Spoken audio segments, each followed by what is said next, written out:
नमस्कार दोस्तों, आपका स्वागत है अपने YouTube चैनल P4 पोर्टफोलियो में। आज हम निफ्टी 50 का टेक्निकल व्यू देखने वाले हैं, वीकली एनालिसिस करेंगे, सपोर्ट और रेजिस्टेंस को जानेंगे और ऐसी सिचुएशन में इन्वेस्टर्स को क्या करना चाहिए उसके बारे में चर्चा करेंगे। लेकिन उससे पहले अगर आपने चैनल को सब्सक्राइब नहीं किया है तो प्लीज़ सब्सक्राइब कीजिए और रेगुलर अपडेट्स पाने के लिए नोटिफिकेशन बेल को प्रेस कीजिए। साथ ही साथ टेलीग्राम चैनल को भी ज्वाइन कीजिए जिसकी लिंक डिस्क्रिप्शन बॉक्स में दी गई है।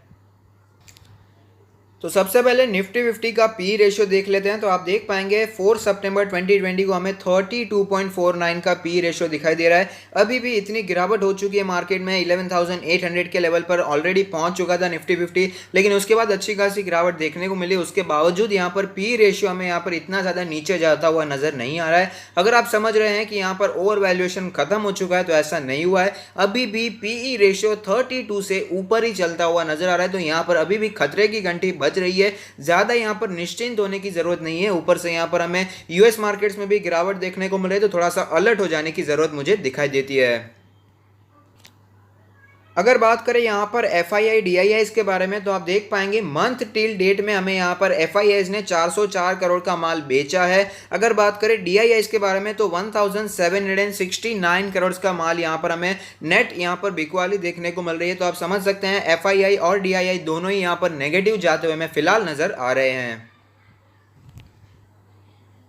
तो आप देख सकते हैं डाउ जोन्स का चार्ट आपके सामने, आपको पता होगा मैंने आपको अलर्ट भी किया था। यहाँ पर मैंने आपको इन्फॉर्मेशन शेयर की थी कल की, यहाँ पर डाउ जोन्स में भारी गिरावट हमें देखने को मिल रही है। तो यहाँ पर आप देख पाएंगे हमें गिरावट देखने को मिली है 0.56% के आसपास की, गैप ऑफ ओपनिंग देखने को मिली, उसके बाद अच्छी खासी तेजी भी देखने को मिली, लेकिन वापस यहाँ पर गिरावट होती हुई नजर आ रही थी और 2% के आसपास हमें डाउ जोन्स में गिरावट देखने को मिली थी। लेकिन ये गिरावट रिकवर होती हुई नजर आ रही है और यहाँ पर गिरावट काफी कम हो चुकी है। आप देख पाएंगे 2% की गिरावट यहां पर आधे परसेंट की हो चुकी है और साथ ही साथ नैस्डैक में तकरीबन 6 से 7% की गिरावट थी, लेकिन वो भी अच्छी खासी हमें रिकवर होती हुई नजर आई है। यहां पर जो नैस्डैक में गिरावट थी वो 6 से 7% से कम होकर यहां पर हमें 1, 2 या 3% के आसपास ही देखने को मिल रही है। तो काफी ज्यादा रिकवरी हमें यहां पर यूएस मार्केट्स में देखने को मिल रही है, जो कि एक हमारी मार्केट के लिए भी पॉजिटिव संकेत है। क्योंकि जैसे ही आपको पता ही होगा, हमें भी अगर यूएस मार्केट्स में गिरावट देखने को मिलती है तो हमारी मार्केट्स में भी हमें गैप डाउन ओपनिंग देखने को मिल जाती है। इंटरनेशनल मार्केट्स की वजह से हमारा मार्केट भी हमें नीचे जाता हुआ नजर आता है। तो यहां पर रिकवरी के संकेत दिखाई दे रहे हैं, जो कि एक पॉजिटिव बात है। तो आप देख सकते हैं हम निफ्टी 50 के चार्ट्स पर आ चुके हैं, जहां पर हमें पता चलता है अगर डेली चार्ट्स की बात करें तो 20 डेज का ये में तो बहुत ही बड़ा सपोर्ट बना हुआ है, ये आपको बताने की जरूरत नहीं है। निफ्टी 50 जब भी यहां पर हमें सपोर्ट लेता हुआ नजर आता है तो 20 डेज का ये में स्ट्रॉन्ग सपोर्ट की तरह दिखाई दिया है और उसके बाद वापस तेजी कंटिन्यू रहती हुई भी नजर आती है। लेकिन अगर बात करें यहाँ पर आज के कैंडल के बारे में, यानी कि लास्ट ट्रेडिंग सेशन के कैंडल के बारे में, तो आप देख पाएंगे काफी ज्यादा बियरिश कैंडल हमें बनती हुई नजर आ रही है। ओपनिंग हुई, गैप डाउन ओपनिंग देखने को मिली थी और सिग्निफिकेंट गैप डाउन ओपनिंग देखने को मिली और उसके बाद काफी ज्यादा तेजी हमें देखने को मिली। मार्केट में काफी ज्यादा गर्मी यहां पर बनती हुई नजर आ रही थी, लेकिन वो सब की सब यहां पर ठंडी होती हुई नजर आ रही और वापस स्टॉक मार्केट नीचे जाता हुआ नजर आ रहा था।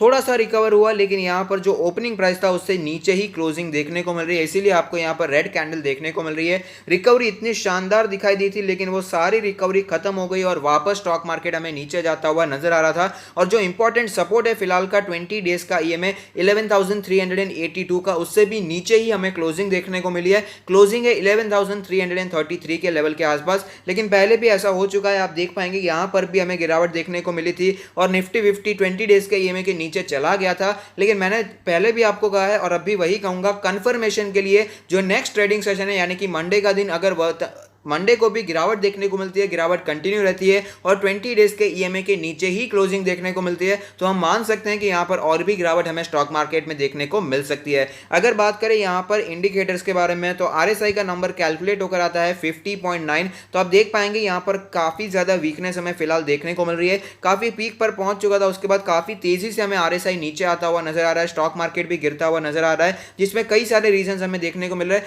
सबसे पहला रीजन जो हमें यहां पर सबसे बड़ी रेड कैंडल बनती हुई नजर आ रही थी, उसका रीजन तो मैं आपको बता ही चुका हूं। इंडो चाइना के बीच में बॉर्डर टेंशन बनती हुई नजर आ रही थी, उसी वजह से स्टॉक मार्केट में गिरावट देखने को मिली। फिर 3 दिनों तक यहां पर थोड़ी सी शांति देखने को मिल रही थी, लेकिन उसके बाद यूएस मार्केट में गिरावट देखने को मिली और उसका रीजन भी मैंने आपको बता दिया था कि यहां पर जो पोल कंडक्ट किए गए हैं उसके हिसाब से यहां पर जो विनर निकल कर आता है वो जो बिडेन साहब निकल कर आते हैं। डोनाल्ड ट्रंप हारने वाले हैं यूएस इलेक्शन, ऐसा यहां पर देखने को मिल रहा है। इसी वजह से हमें यहां पर यूएस मार्केट में भी पैनिक देखने को मिला, जिसकी वजह से हमें भी गैप डाउन ओपनिंग देखने को मिली थी।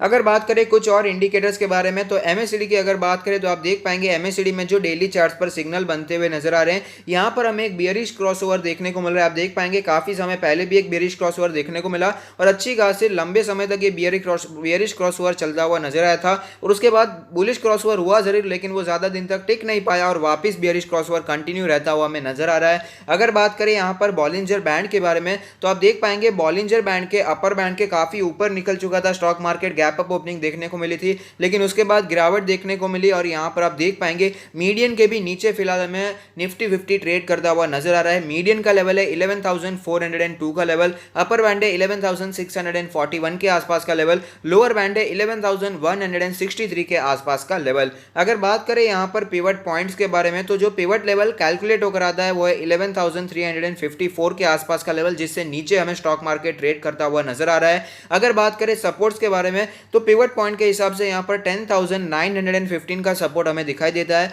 उससे ऊपर की रेजिस्टेंस की बात करें तो 11,827 का रेजिस्टेंस हमें दिखाई दे रहा है। तो ये पिवट पॉइंट्स का रेजिस्टेंस हमें दिखाई देता है। अब एक बार वीकली चार्ट्स भी देख लेते हैं, जहां पर एक कैंडल 1 वीक को रिप्रेजेंट करेगी। तो देख लेते हैं कैसा यहाँ पर वीक बनता हुआ नजर आ रहा है। तो आप देख पाएंगे काफी हफ्तों के बाद हमें यहाँ पर वीकली कैंडल्स पर एक प्रॉपर बियरिश क्रॉसओवर नहीं, माफ कीजिए, बियरिश कैंडल देखने को मिल रही है। काफी हफ्तों के बाद यहाँ पर एक प्रॉपर बियरिश कैंडल देखने को मिल रही है।